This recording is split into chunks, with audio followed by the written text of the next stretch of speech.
Very good morning to all of you. स्वागत करता हूं आपका अपना यूट्यूब चैनल मैथ अड्डा सारन में। चलिए फिर मैं हाजिर हो गया एक नया सेशन लेके, जो एसके झा सर का जीके प्लस जीएस का प्रैक्टिस सेट 6 आप सभी के सामने लेके हाजिर हुआ हूं। ये एसके झा सर का जो रेलवे ग्रुप डी का वॉल्यूम 2 का प्रैक्टिस सेट, उसका ये प्रैक्टिस सेट 6 है। अगर आपने अभी तक प्रैक्टिस सेट 5 तक नहीं देखा है तो GK plus GS SK Jha volume 2 के नाम से मैंने प्लेलिस्ट बना दिया है, आप वहां से जाके देख सकते हैं। तो चलिए, अगर आप हमारे चैनल पर नए हैं तो चैनल को सब्सक्राइब कर लीजिए और साथ ही साथ बेल आइकन को प्रेस कर लीजिए, ताकि हम कोई भी वीडियो अपलोड करें उसका सीधे नोटिफिकेशन आप तक मिलता रहे। और अभी तक आप हमारे टेलीग्राम चैनल से नहीं जुड़े हैं तो लिंक आपको डिस्क्रिप्शन में मिल जाएगा, आप वहां से जुड़ जाइए, क्योंकि वहां मैं पीडीएफ प्रोवाइड करा देता हूं, आपको रिवीजन करने में आसानी होगी। तो चलिए, बिना टाइम वेस्ट किए क्लास को शुरू करते हैं और आज का पहला क्वेश्चन देखते हैं। आज का पहला क्वेश्चन है कि दिल्ली में हौज ए खास का निर्माण करवाया था। तो दिल्ली में हौज ए खास का निर्माण अलाउद्दीन खिलजी ने करवाया था। किसने करवाया था? अलाउद्दीन खिलजी ने करवाया था।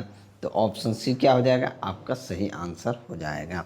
देखिए, 22 अक्टूबर 1296 ईस्वी में अलाउद्दीन खिलजी दिल्ली का सुल्तान बना था। ठीक है, चलिए अगला क्वेश्चन देखते हैं कि दिल्ली सल्तनत पर शासन करने वाली एकमात्र महिला शासिका रजिया सुल्तान किसकी पुत्री थी? तो रजिया सुल्तान जो थी इल्तुतमिश की बेटी थी। किसकी थी?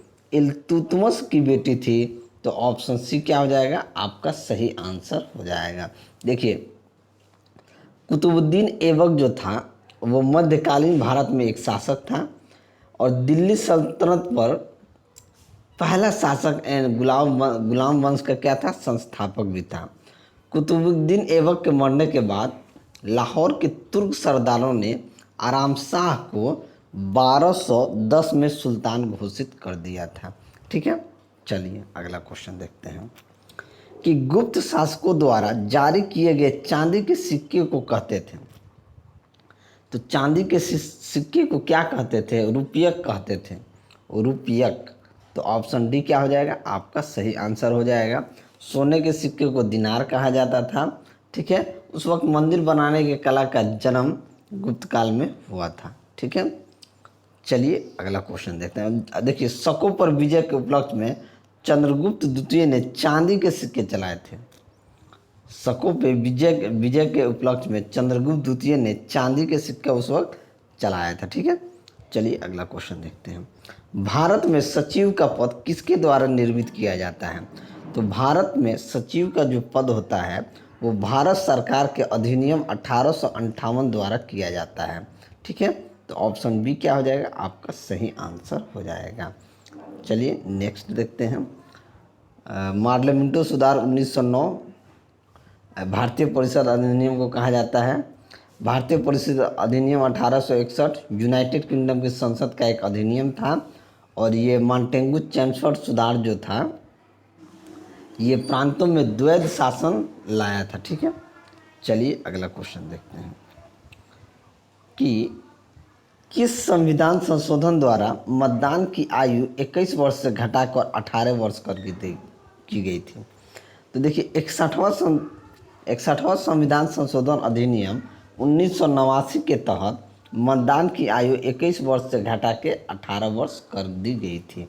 तो ऑप्शन ए क्या हो जाएगा? आपका सही आंसर हो जाएगा। ठीक है, और ये 55वां संविधान संशोधन अधिनियम क्या आता है? ये अरुणाचल प्रदेश को एक राज्य बनाया गया था। और 73वां संविधान संशोधन अधिनियम क्या है? ये इस संविधान संशोधन के द्वारा संविधान में 11वीं अनुसूची जोड़ी गई थी। माने 73वां संविधान संशोधन द्वारा 11वीं अनुसूची जोड़ी गई थी और 84वां संविधान संशोधन अधिनियम 2002 के द्वारा 2001 द्वारा लोकसभा तथा राज्यसभा की सीटों की संख्या में वर्ष 2026 तक कोई परिवर्तन नहीं करने का प्रावधान किया गया था। ठीक है, चलिए अगला क्वेश्चन देखते हैं कि मुस्लिम लीग ने किस दिन को सीधी कार्यवाही दिवस यानी डायरेक्ट एक्शन डे के लिए चुना था? तो किसको चुना था?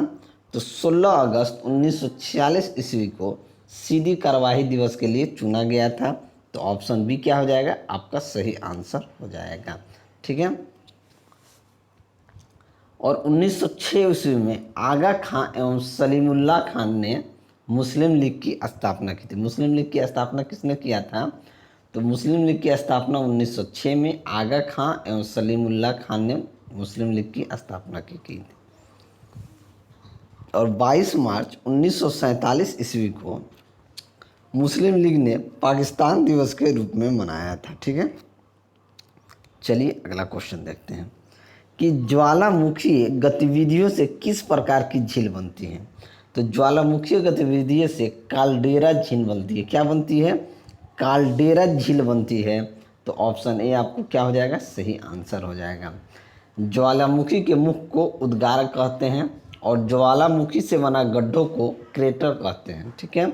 और कास्ट झील एवं प्रमुख भूमिगत जलकृत अपरदनात्मक स्थल रूप में होते हैं। ठीक है। नेक्स्ट देखते हैं, शिव समुद्रम जल प्रपात निम्न नदी के मार्ग के मध्य है। तो शिव समुद्रम जल प्रपात जो है वो कावेरी नदी के मार्ग के मध्य है। तो ऑप्शन सी क्या हो जाएगा, आपका सही आंसर हो जाएगा।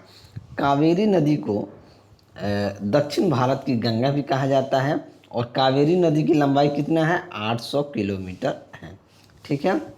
चलिए, और ये शिव समुद्रम जलप्रपात तथा संग रंगपट्टिम द्वीपों की उपस्थिति कावेरी नदी का क्या करती है, महत्व को बढ़ा देती हैं। वीडियो अगर आपको अच्छा लगे तो बिना लाइक किए मत जाइएगा। नेक्स्ट, भारत के कोरोमंडल तट पर सर्वाधिक वर्षा होती है। कब होती है, तो भारत के कोरोमंडल तट पर अक्टूबर नवंबर में क्या होती है, भारी वर्षा होती है। तो ऑप्शन डी क्या हो जाएगा, आपका सही आंसर हो जाएगा। तमिलनाडु में शीतकाल में अधिक वर्षा होती है। ठीक है। और भारत में अधिकांश वर्षा दक्षिण पश्चिम मानसून से होती है। नेक्स्ट, सदाबहार वन पाए जाते हैं। तो सदाबहार वन जो है विषुवतीय क्षेत्र में पाए जाते हैं। तो ऑप्शन ए क्या हो जाएगा, आपका सही आंसर हो जाएगा। चलिए अगला क्वेश्चन देखते हैं कि अंतर्राष्ट्रीय मुद्रा कोष का मुख्यालय कहाँ है। तो अंतर्राष्ट्रीय मुद्रा कोष का मुख्यालय वाशिंगटन में है। कहाँ है, वाशिंगटन में है। तो ऑप्शन ए क्या हो जाएगा, आपका सही आंसर हो जाएगा। अगर इसकी स्थापना की बात की जाए तो स्थापना आपका 27 दिसंबर 1945 ईस्वी को किया गया था। ठीक है। चलिए अगला क्वेश्चन देखते हैं। ये सब एनटीपीसी में पूछे गए प्रश्न हैं। आर्थिक विकास की माप के लिए निम्नलिखित में से कौन सी बेहतर माप है। तो बेहतर माप कौन सा है, तो राष्ट्रीय आय बेहतर माप होता है। तो ऑप्शन ए आपका क्या हो जाएगा, सही आंसर हो जाएगा। क्योंकि राष्ट्रीय आय का सर्वश्रेष्ठ मापक जो है साधन लागत पर शुद्ध राष्ट्रीय उत्पाद होता है। ठीक है। और राष्ट्रीय आय की समिति की गठन जो या स्थापना कहें 1949 ईस्वी में पीसी महालनोबिस की अध्यक्षता में हुई थी। चलिए नेक्स्ट देखते हैं। अगला क्वेश्चन है कि 746 वाट को क्या कहा जाता है। तो एक हॉर्स पावर को 746 वाट कहा जाता है, यानी एक अश्व शक्ति को। तो ऑप्शन ए क्या हो जाएगा, सही आंसर हो जाएगा। ठीक है। नेक्स्ट, डैश कार्य कहलाता है। डैश बल और विस्थापन क्या कहलाता है, बल गुने विस्थापन कार्य कहलाता है। तो ऑप्शन ए क्या हो जाएगा, आपका सही आंसर हो जाएगा। ठीक है। किसी भी वस्तु पर किए गए कार्य का माप बल तथा बल की दिशा में विस्थापन के गुणनफल के बराबर होता है। ठीक है, इसलिए बल इंटू विस्थापन। नेक्स्ट, एक दीवार द्वारा उत्पन्न बल क्या होगा जिस पर समान रूप से 10 मीटर पर सेकंड की गति से पानी गिर रहा है और निसंसरण 0.0001 मीटर क्यूब पर सेकंड हो। देखिए यहाँ पे भी क्या दिया है, भी आपको 10 मीटर पर सेकंड दिया है, ये v का वैल्यू है। ठीक है। और यहाँ q का वैल्यू हम यहाँ 1 गुना 10⁻⁻⁴ इसे कह सकते हैं। q बराबर 1 × 10⁻⁴ मीटर क्यूब पर सेकेंड। अब देखिए क्या होता है, F बराबर रो जी एच इंटू एरिया, ठीक है। तो यहाँ से हमारा आ जाएगा रो जी भी, यहाँ से आ जाएगा आपका रो जी क्यू। अब रो जी क्यू आ गया तो रो कितना है 1000, वी कितना है 10, ये आपका क्यू का मान कितना है 1 इंटू 10⁻⁻4। अब देखिए ये हो गया 10⁻4 और ये 10⁻⁻4, ये कट के क्या बना देगा 1 न्यूटन बना देगा। तो ऑप्शन ए क्या हो जाएगा आपका सही आंसर हो जाएगा। नेक्स्ट कि 25 डिग्री सेंटीग्रेड पर विभिन्न माध्यमों में ध्वनि की गति के बारे में निम्नलिखित में से कौन सा कथन सत्य है। कह रहा है ए, स्टील में ध्वनि की गति 5960 मीटर पर सेकेंड है और निकेल में ध्वनि की गति 6240 मीटर पर सेकेंड है। तो न तो ए सही है और ना तो बी सही है, तो ऑप्शन बी सही हो जाएगा। न तो ए सही है और ना बी सही है। चलिए आगे बढ़ते हैं।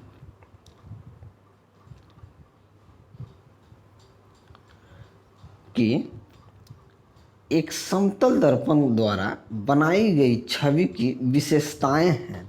तो समतल दर्पण द्वारा बनाई गई प्रतिबिंब की क्या विशेषता हैं, वो देखिए समान आकार का होता है, सीधा होता है, पास तौर पर उल्टा होता है और आभासी होता है। ये समतल दर्पण में जैसा हम लोग जो आईना शीशा जो है घर पे यूज करते हैं वो समतल दर्पण ही होता है। तो ऑप्शन ए क्या हो जाएगा आपका सही आंसर हो जाएगा। ठीक है, एक तरफ लेयर किया हुआ रहता है। चलिए नेक्स्ट देखते हैं। गोलाकार दर्पण जिसकी परावर्तक सतह बाहर की ओर उभरी होती है कहलाता है। जो बाहर की तरफ जो उभरा रहता है वो उत्तल दर्पण होता है। तो ऑप्शन सी क्या हो जाएगा आपका सही आंसर हो जाएगा। उत्तल दर्पण का प्रयोग अगर उत्तल दर्पण की देखा जाए कि प्रतिबिंब दर्पण के पीछे उसके ध्रुव फोकस के बीच वस्तु से छोटा, सीधा और आभासी बनता है। और उत्तल दर्पण का अगर उपयोग की बात की जाए तो सामान्यतः वाहन के पीछे दृश्य को देखने में पार्श्व दर्पण के रूप में तथा सोडियम परावर्तक लैंप में भी किया जाता है। ठीक है, चलिए अगला क्वेश्चन देखते हैं कि 10 वोल्ट के विभवांतर वाले दो बिंदुओं के बीच 4 कूलाम के चार्ज को स्थानांतरित करने में कितना काम किया जा सकता है। देखिए यहाँ क्यू कितना दिया है 4 कूलाम, ठीक है, और यहाँ पे वोल्ट कितना दिया है आपका 10 वोल्ट के विभवांतर। तो W बराबर हम क्या लगा देंगे V इंटू क्यू, यानी कि 10 गुना 4 यानी कि 40 जूल। क्या हो जाएगा 40 जूल। तो ऑप्शन सी क्या हो जाएगा आपका सही आंसर हो जाएगा। विभवांतर यानी कि V बराबर क्या होता है कार्य बट्टा आवेश। ठीक है, यही फॉर्मूला हम यहाँ पे लगाए हैं। ठीक है, चलिए अगला क्वेश्चन देखते हैं। किसी परिपथ में विद्युत प्रवाह किसके द्वारा संभव होता है। तो किसके द्वारा संभव होता है, किसी भी परिपथ में विद्युत प्रवाह जो होता है वो इलेक्ट्रॉन की गति के द्वारा संभव होता है। तो ऑप्शन डी क्या हो जाएगा आपका सही आंसर हो जाएगा। किसी चालक में विद्युत आवेश के प्रवाह के दर को विद्युत धारा कहते हैं। विद्युत धारा वही होता है और विद्युत धारा की दिशा धनावेश की गति की दिशा की ओर मानी जाती है। चलिए नेक्स्ट। एक चुंबक के आसपास की जगह के लिए शब्द क्या हैं जहां इसके प्रवाह का पता लगाया जा सकता है। तो वो क्या होता है चुंबकीय क्षेत्र होता है। तो ऑप्शन डी क्या हो जाएगा आपका सही आंसर हो जाएगा। बहुत इजी क्वेश्चन था ये। नेक्स्ट कि थोड़ा सा इसको ऊपर करना दीजिए। सूर्य और ऊर्जा के उत्पादन के समय निम्न में से कौन सी अभिक्रिया संपन्न होती है। तो देखिए सूर्य में और सौर ऊर्जा के उत्पादन के समय नाभिकीय संलयन अभिक्रिया उत्पन्न होती है। नाभिकीय संलयन, तो ऑप्शन सी क्या हो जाएगा आपका सही आंसर हो जाएगा। नाभिकीय संलयन की अभिक्रिया लगभग जो होती है 10⁻⁻6 सेकेंड में समाप्त हो जाती है। सोचिए कितना फास्ट होता है, 10⁻⁻6 सेकेंड में क्या होती है समाप्त हो जाती है। और देखिए दो हल्के परमाणु नाभिक के परस्पर संयुक्त होकर एक भारी तत्व के परमाणु नाभिक की रचना करते हैं। इसी प्रक्रिया को हम लोग नाभिकीय संलयन प्रक्रिया कहते हैं। नेक्स्ट लेजर के प्रयोग से की जाने वाली 3D इमेजिंग प्रक्रिया डैश कहलाती है। तो वो क्या कहलाती है? होलोग्राफी कहलाती है। तो ऑप्शन ए क्या हो जाएगा? आपका सही आंसर हो जाएगा। इस तकनीक में किसी भी वस्तु से निकलने वाले प्रकाश को रिकॉर्ड करके पुनः क्या कर देते हैं? पुनः निर्मित किया जाता है। ठीक है, चलिए अगला क्वेश्चन। निम्नलिखित में से कौन सा विकल्प रासायनिक परिवर्तन है? रासायनिक परिवर्तन है दूध का दही में परिवर्तन होना, शुष्क बर्फ का सब्लिमेशन होना, रेत का पानी में घुलना, चीनी का पानी में घुलना। देखिए, दूध का दही बनना क्या होता है? ये रासायनिक प्रक्रिया होता है। तो ऑप्शन ए क्या हो जाएगा? आपका सही आंसर हो जाएगा। नेक्स्ट, किसी यौगिक की सबसे छोटी संभव इकाई को क्या कहा जाता है? सबसे छोटी संभव इकाई को अणु कहा जाता है। अणु सबसे छोटा होता है। किसी भी यौगिक के सबसे छोटी संभव इकाई को क्या कहा जाता है? अणु कहा जाता है। तो ऑप्शन ए क्या हो जाएगा? आपका सही आंसर हो जाएगा। नेक्स्ट, निम्नलिखित में से क्या ठोस, द्रव और गैस तीनों रूप में पाया जाता है? तीनों रूप में क्या पाया जाता है? तो अधातु जो होता है वो ठोस, द्रव और गैस तीनों रूप में पाया जाता है। तो ऑप्शन सी क्या हो जाएगा? आपका सही आंसर हो जाएगा। ठीक है, देखिए अभी तक ज्ञात कुल तत्वों में अधातु की संख्या कितनी है? 27 है। 27 है, जिसमें से 11 गैस है। गैस कितना है? 11 है। 15 सॉलिड हैं और एक लिक्विड है। ये आप जान लीजिए, 11 गैस से 27 अधातुओं में 11 गैस है, 15 सॉलिड है यानी कि ठोस है और एक द्रव है। ठीक है, चलिए अगर हम बात करें जैसे नाइट्रोजन, ऑक्सीजन, हाइड्रोजन, ये क्या है? गैसीय अधातु हैं। अब ब्रोमीन जो है द्रव अधातु है। ब्रोमीन जो है वो द्रव अधातु होता है। चलिए नेक्स्ट, खाने का नमक NaCl किससे बना होता है? तो खाने का नमक एक मजबूत अम्ल और एक मजबूत क्षार से बना होता है। किससे बना होता है? सोडियम क्लोराइड जो होता है समान लवण होता है, तो एक मजबूत अम्ल और एक मजबूत क्षार से बना होता है। एक मजबूत अम्ल और एक मजबूत क्षार। तो ऑप्शन ए क्या हो जाएगा? आपका सही आंसर हो जाएगा। चलिए, अम्ल क्या करता है? नीले लिटमस को लाल कर देता है और क्षार लिटमस को नीला कर देता है। ठीक है, नेक्स्ट, कि आधुनिक आवर्त सारणी में किन दो आवर्त में प्रत्येक में 8 तत्व होते हैं? तो आधुनिक आवर्त सारणी में 2 और 3 आवर्त में 2 और 3 आवर्त में प्रत्येक में कितने तत्व होते हैं? 8 तत्व होते हैं। तो ऑप्शन डी क्या हो जाएगा? आपका सही आंसर हो जाएगा। नेक्स्ट, कार्बन का कौन सा अपरूप जियोडेसिक ग्लोब के रूप में है? तो जियोडेसिक ग्लोब के रूप में कौन होता है? तो फ्लोरीन होता है। तो ऑप्शन ए क्या हो जाएगा? आपका सही आंसर हो जाएगा। फ्लोरीन भी कार्बन का एक क्रिस्टलीय अपरूप होता है। इसके एक अणु में 60 अथवा इससे अधिक भी कार्बन परमाणु क्या होते हैं? ठीक है, और इसके ही अणुओं की संरचना जियोडेसिक ग्लोब या फुटबॉल जैसी होती है। किसकी तरह होती है? फुटबॉल जैसी होती है। कार्बन के सभी अपरूपों में यह सर्वाधिक अस्थायी होता है। फ्लोरीन जो है सर्वाधिक अस्थायी होता है। चलिए नेक्स्ट, डैश यौगिक एक सुखाने वाले एजेंट के रूप में प्रयोग किया जाता है। कौन सा यौगिक है जिस सुखाने के एजेंट के रूप में प्रयोग किया जाता है? तो कैल्शियम ऑक्साइड जो होता है CaO, ये सुखाने के वाले एजेंट के रूप में भी कार्य करता है। कैल्शियम ऑक्साइड यौगिक एक सुखाने वाले एजेंट के रूप में काम करता है। कैल्शियम ऑक्साइड को बिना बुझा हुआ चूना भी कहते हैं। क्या कहते हैं? बिना बुझा हुआ चूना भी कहते हैं। ये कमरे के ताप पर यह सफ़ेद तथा रवेदार हो जाता है। इसका उपयोग जो होता है ग्लास चीनी के शुद्धिकरण में किया जाता है। नेक्स्ट, डैश विकासवादी संबंधों के प्रमाण प्रदान करता है। तो जीवाश्म जो होता है विकासवादी संबंधों के प्रमाण प्रदान करता है। तो ऑप्शन बी क्या हो जाएगा? आपका सही आंसर हो जाएगा। देखिए, पृथ्वी पर किसी समय जीवित रहने वाले अति प्राचीन सजीवों, पौधों तथा जंतुओं के परिरक्षित अवशेष या उनके द्वारा चट्टानों के परतों में सुरक्षित पाए जाते हैं, उन्हें ही हम क्या कहते हैं? जीवाश्म कहते हैं।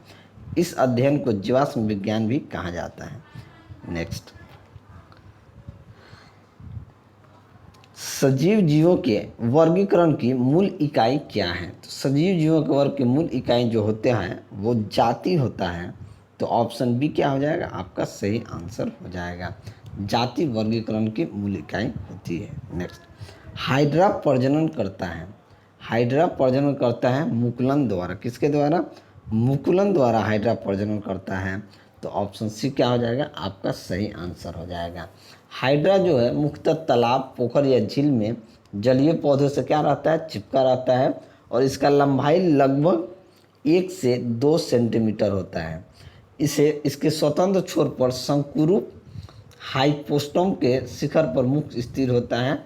मुख के चारों ओर 6 से 10 की संख्या में स्पर्शक होते हैं। ठीक है, चलिए नेक्स्ट। मानव श्वसन में क्या छोड़ा जाता है? तो मानव श्वसन में कार्बन डाइऑक्साइड हम लोग छोड़ते हैं और ऑक्सीजन को एक्सेप्ट करते हैं। तो ऑप्शन डी क्या हो जाएगा? आपका सही आंसर हो जाएगा। नेक्स्ट, उस विकल्प को चुने जो अन्य तीनों से क्या है? अलग है। अन्य तीनों से अलग है निश्चल कनिकाएं, समीपस्थ संवलित नलिका या दूरस्थ संवलित नलिका या बॉयमंस कैप्सूल। यानी कि इन सभी से अलग है। तो सभी से अलग क्या है? निश्चल कनिकाएं। तो ऑप्शन ए क्या हो जाएगा? आपका सही आंसर हो जाएगा। चलिए अगला क्वेश्चन देखते हैं कि गर्भाशय में भ्रूण को पोषण प्रदान करने वाला ऊतक कौन सा होता है? तो गर्भाशय में भ्रूण को पोषण प्रदान करने वाला जो ऊतक होता है ये प्लेसेंटा होता है। तो ऑप्शन डी क्या हो जाएगा? आपका सही आंसर हो जाएगा। ये शिशु और माता के बीच मध्यस्थता का कार्य करता है। ठीक है, चलिए नेक्स्ट। भारत ने नीली जीव रोग के लिए पहला टीका विकसित कर लिया है जो मुख्यतः निम्न में से किसमें पाया जाता है? तो मुख्य रूप से भेड़ और बकरियों में पाया जाता है। तो ऑप्शन सी क्या हो जाएगा? आपका सही आंसर हो जाएगा। भेड़ एवं बकरियों में होने वाला रोग है जो ब्लूटंग बीटीवी विषाणु के कारण होता है। इस रोग से प्रभावित पशुओं में तेज बुखार, अत्यधिक लार टपकना, चेहरा तथा जीभ में सूजन आदि प्रमुख लक्षण होते हैं और होंठ व जीभ में सूजन के कारण जीभ नीली दिखाई देने लगती है। चलिए अगला क्वेश्चन देखते हैं। आरबीआई ने किस बैंक का लाइसेंस रद्द कर दिया था? तो आरबीआई ने वसंत दादा नगरी सहकारी बैंक का जो है इसका लाइसेंस रद्द कर दिया था। तो ऑप्शन सी क्या हो जाएगा? आपका सही आंसर हो जाएगा। देखिए यह महाराष्ट्र में स्थित है। वसंत दादा नगरी सहकारी बैंक का लाइसेंस तत्काल प्रभाव से रद्द कर दिया है। वसंत दादा नगरी सहकारी बैंक लिमिटेड को अब 11 जनवरी 2021 को कारोबार बंद होने के प्रभाव से जमा राशि के भुगतान और जमा की अदायगी सहित बैंकिंग कार्य की अनुमति नहीं होगी। ठीक है, चलिए नेक्स्ट देखते हैं कि चौथे वन प्लेनेट समिट का आयोजन कौन करेगा? तो ये आपको फ्रांस करेगा। तो ऑप्शन बी क्या हो जाएगा? आपका सही आंसर हो जाएगा। फ्रांस सरकार करेगा जिसका उद्देश्य है विश्व की जैव विविधता की रक्षा करना। ठीक है, इसका विषय है वन प्लेनेट समिट।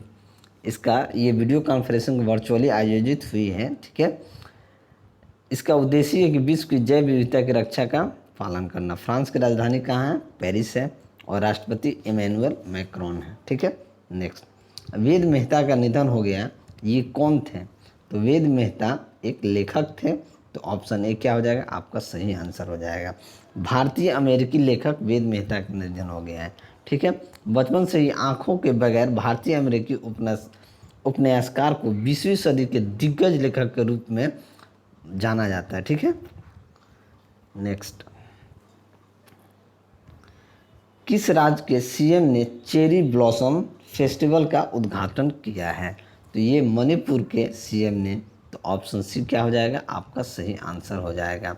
इस फेस्टिवल में माओ के सुरम्य परिदृश्य को सुंदर फूलों से लदे हुए चेरी के पेड़ों से सजाया गया था जो पारंपरिक रूप से दुनिया भर के पर्यटकों को क्या करता है? आकर्षित करता है। नेक्स्ट, गणतंत्र दिवस 2021 के मुख्य अतिथि कौन होंगे?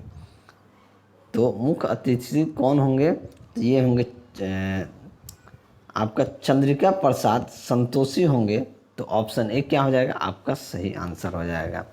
सूरीनाम गणराज्य के राष्ट्रपति चंद्रिका प्रसाद संतोषी 26 जनवरी 2021 को होने वाले भारत के गणतंत्र दिवस परेड में के मुख्य अतिथि होंगे। ठीक है, नेक्स्ट पुस्तक making of a general a Himalayan echo को किसने लॉन्च किया है? तो ये किसने लॉन्च किया है? तो मणिपुर गवर्नर ने। तो ऑप्शन ए क्या हो जाएगा? आपका सही आंसर हो जाएगा। नेक्स्ट देखते हैं कि केंद्रीय बजट 2021 के बारे में क्या ऐतिहासिक होने वाला है? तो केंद्रीय बजट 2021 के लिए ऐतिहासिक होने वाला ये बजट जो होगा पेपरलेस होने वाला है। तो ऑप्शन बी क्या हो जाएगा? आपका सही आंसर हो जाएगा। चलिए, ये अंतिम क्वेश्चन तो इसमें आ ही नहीं रहा है। तो चलिए, अगर वीडियो आपको अच्छा लगा तो वीडियो को लाइक कीजिए, दोस्तों में शेयर कीजिए। अगर आप हमारे चैनल पर नए हैं तो चैनल को सब्सक्राइब कीजिए। मैं ऐसे ही वीडियो लेकर आपके सामने हाजिर होता रहूँगा। चलिए, मिलते हैं अगले वीडियो में, तब तक के लिए जय हिंद।